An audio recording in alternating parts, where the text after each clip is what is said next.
Shalom kasih Kristus. Hari ini kita harus menjadi orang percaya yang terus mengalami kebaikan dan kebaikan Tuhan senantiasa. Kebaikan Tuhan terjadi dalam hidup bukan terjadi dengan sendirinya, melainkan didasari dari sikap kita. Saya harap kita semua menjadi pribadi yang berintegritas. Mari tetap melekat dalam Tuhan melalui renungan hari ini, agar hidup kita semakin berakar dan memberi buah bagi Tuhan, sehingga dapat melakukan tugas saat diberi tanggung jawab. Kita berdoa. Tuhan, terima kasih buat hari ini. Biar kiranya kebenaran firman-Mu menjadi satu hal yang dapat kami pahami dengan baik dan menjadikan kami sebagai pribadi-pribadi yang berintegritas. Roh Kudus, pimpin kami senantiasa supaya kami terus semakin berakar di dalam kebenaran firman-Mu dan terus bawa kami menjadikan satu kehidupan yang menyukakan Engkau lewat pikiran, perkataan, dan perbuatan kami. Terima kasih Tuhan, ini doa kami dalam nama Tuhan Yesus kami berdoa. Amin. Melekat dalam Tuhan bertema berintegritas memiliki tanggung jawab. Terdapat dalam Lukas 16 ayat 10. Demikian firman Tuhan. Barang siapa setia dalam perkara-perkara kecil, ia setia juga dalam perkara-perkara besar. Dan barang siapa tidak benar dalam perkara-perkara kecil, ia tidak benar juga dalam perkara-perkara besar. Kekasih Kristus, bila kita menyimak pernyataan Tuhan Yesus dari ayat yang baru saya bacakan, kita dapat menyimpulkan bahwa Tuhan sangat menyukai terhadap orang yang bertanggung jawab. Sesungguhnya orang yang bertanggung jawab adalah orang yang memiliki sikap setia, sehingga ia bertindak komitmen sebagai wujud dari tanggung jawab yang ia embannya. Melihat sikap yang demikian, Tuhan memberi lebih banyak berkat baginya karena ia berhasil menepati janjinya kepada orang lain. Inilah kenyataan yang tidak dapat disangkal bahwa tanggung jawab merupakan hal yang wajib dimiliki oleh semua orang, baik itu laki-laki, perempuan, suami, istri, anak, rekan kerja, sahabat, teman, guru, dosen, pejabat, pendeta, atau bahkan orang yang baru dikenal sekalipun. Jadi, orang yang berintegritas memiliki tanggung jawab. Kekasih Kristus, ketika kita dipercayakan mengerjakan sebuah tugas oleh Tuhan, berarti diberi mandat atau tanggung jawab. Bila orang yang telah dipercaya siap secara mental mengemban tugas, tetapi bila orang tersebut lari dari tanggung jawab, berarti orang tersebut tak siap secara mental mengembannya atau orang itu memandang remeh tugas tersebut. Orang yang seperti ini apabila terus dipaksakan untuk melaksanakan tugas, maka tidak akan memiliki tanggung jawab. Contoh Saul.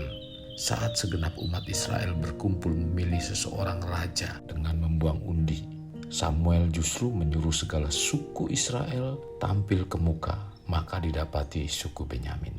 Dalam 1 Samuel 10 ayat 20 sampai dengan 21 mengatakan, menyuruh segala suku Israel tampil ke muka, maka didapati suku Benyamin. Sesudah itu disuruhnyalah suku Benyamin tampil ke muka menurut kaum keluarganya, maka didapati kaum keluarga Matri. Akhirnya disuruhnyalah kaum keluarga Matri tampil ke muka seorang demi seorang, maka didapati Saul bin Kis. Ayat 21b sampai 22 menyatakan, tetapi ketika ia dicari, ia tidak ditemukan. Sebab itu ditanyakan pulalah kepada Tuhan, apa orang itu juga datang kemari? Tuhan menjawab, sesungguhnya ia bersembunyi di antara barang-barang. Sikap dan tindakan yang ditunjukkan Saul ini merupakan tindakan yang kekanak-kanakan dan bodoh, di mana ia lari dari tanggung jawab, dan hal ini selalu ia lakukan sepanjang hidupnya. Setiap Saul melakukan kesalahan, dia dengan enggan mengakuinya, namun cenderung menyalahkan orang lain atau mengkambing hitamkan orang lain.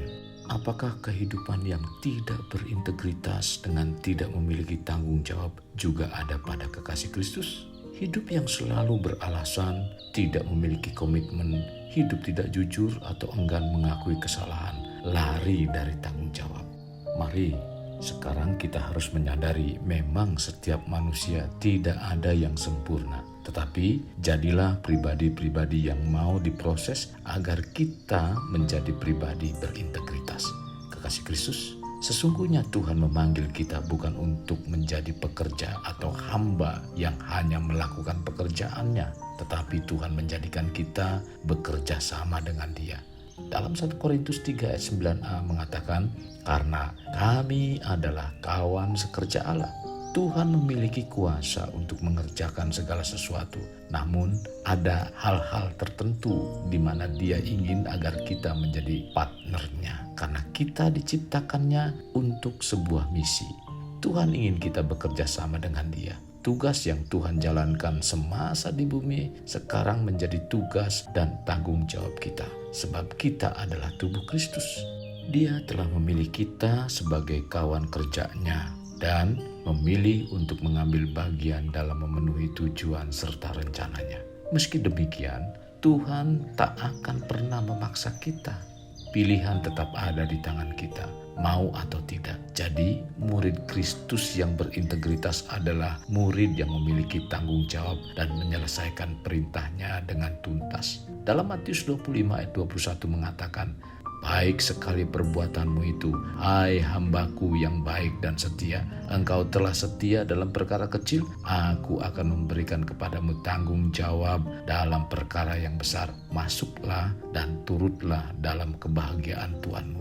Banyak orang Kristen tak produktif karena mereka meremehkan tanggung jawab, padahal itu adalah perintah yang Tuhan berikan. Meremehkan berarti tidak mau tunduk dan taat.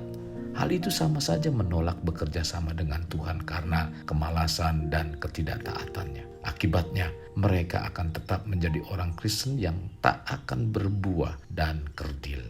Orang yang seperti ini biasanya menyalahkan Tuhan atas kegagalan yang dialaminya. Ingat, untuk menghasilkan buah kerohanian dengan menjadi pribadi yang berintegritas dan memiliki tanggung jawab, kita harus mengembangkan akar rohani kita semakin dalam. Mari jadikan diri kita sebagai pribadi yang berintegritas dengan penuh tanggung jawab, karena suatu saat nanti Tuhan akan meminta pertanggungjawaban pada kita. Kekasih Kristus, jadikan hidup kita untuk lebih bermakna. Membangun pribadi bermakna dimulai dari pribadi kita. Kita berdoa, Tuhan terima kasih buat firman Tuhan hari ini. Engkau mengajarkan kami agar kami memiliki sikap tanggung jawab. Tuhan pimpin kami, apapun yang Tuhan percayakan, biarlah kami mengerjakannya dengan baik, bahkan sampai tuntas. Kami menjadi anak-Mu, kami menjadi pribadi-pribadi yang telah Engkau ubah. Biarlah kami menjalankan kebenaran firman Tuhan sampai apa yang Tuhan kerjakan selesai dalam kehidupan kami. Tuhan bawa sikap, pikiran, dan perbuatan kami sesuai dengan kebenaran firman-Mu. Itulah sebagai tanggung jawab kami yang harus kami pertanggungjawabkan. Ini doa kami dalam nama Tuhan Yesus kami berdoa. Amin. Kasih Kristus, mari kita akhiri dengan mengendahkan kedua tangan kita. Terimalah anugerah berkat dari Allah Bapa, kasih sayang daripada Yesus Kristus, dan persekutuan dengan Roh Kudus yang mencurahkan berkat secara rohani, berkat secara jasmani, dan berkat secara ekonomi, di mana berkat Abraham, berkat Ishak, berkat Yakub dicurahkan dan dilimpahkan dari saat sekarang sampai Maranatha tiba dalam nama Tuhan Yesus. Amin. Sampai jumpa di renungan berikutnya. Tuhan Yesus memberkati. Jangan lupa like, share, dan subscribe.